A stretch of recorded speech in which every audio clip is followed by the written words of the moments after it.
ГСП онлайн. Городские новости сейчас. Пятница, 12 января, 12:00. Городская администрация. Пресс-конференция по вопросам утечки дистоплива близ реки Сидью. Напомним, об этом стало известно из уст местных жителей, а после и общественников. В конце декабря минувшего 2017-го из хранилища, принадлежавшего Лукойл Коми, а точнее нефтешахтному управлению Яриганефть, на поверхность вылилось топливо, попросту говоря, солярка, которая в сторону водовода того же предприятия стала стекать к пойме реки.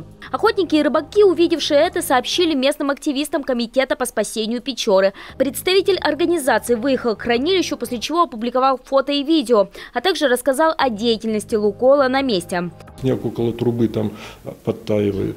И они на этом пути ручейка устроили колодец, выкопали колодец. Затем с помощью... покрыли его? Нет, ничего, просто выкопали колодец. Да, для того, чтобы ведром вот эту жидкость, дистопливо, скорее всего, с водой, поднимать и заливать в емкость, которая рядом установлена. Резервуар, да. Вот этот резервуар, вот на момент, когда я там был, сделал фотографию, там было около 1 кубометра вот этого дистоплива. А в метрах в 10, вот на проезде за водоводом, там установлены 2 полубочки срезанные, и туда, видимо, сливают также вот дистопливо и сжигают его. Представители Лукойла подтверждают, меры начали принимать 7 января. На месте работает 20 человек, жгут они солярку для того, чтобы согреться. Также ответственные лица не отрицают, утечка была. Всего из бракованной цистерны ушло порядка 2 кубов солярки. По каким причинам, пока неизвестно самому предприятию. Это или нарушение при установке, или заводской брак, за который понесет ответственность подрядчик, который продал Лукойлу контейнеры. Обследование самого парка. Было выявлено нами то, что за обваловку парка действительно допущено незначительное попадание солярки, которая при этом не попала ни в один водоток, ни тем более в реку Сидью, которая является объектом рыбоохраны.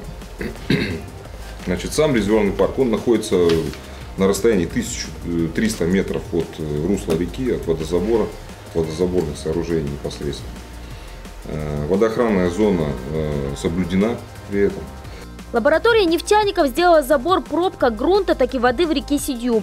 Пока все в норме, правда, в воде содержание дистоплива зарегистрировано уже на грани.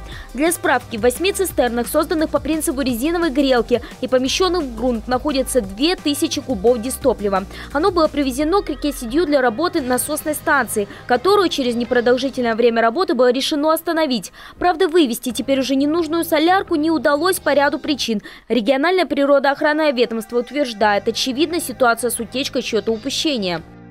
Нарушены и сами конструкции, и каре защитного контура, я имею в виду верхней части. Там, то ли это от давления снега, снежного покрова, то ли еще почему. Но тут надо разбираться действительно с подрядчиком, должны быть некие гарантийные обязательства, и вообще эти конструкции должны быть рассчитаны для условий севера. То есть тут есть действительно о чем говорить. Поэтому это не случилось одномоментно, что все 8 взяли и вышли вот таким вот образом из строя.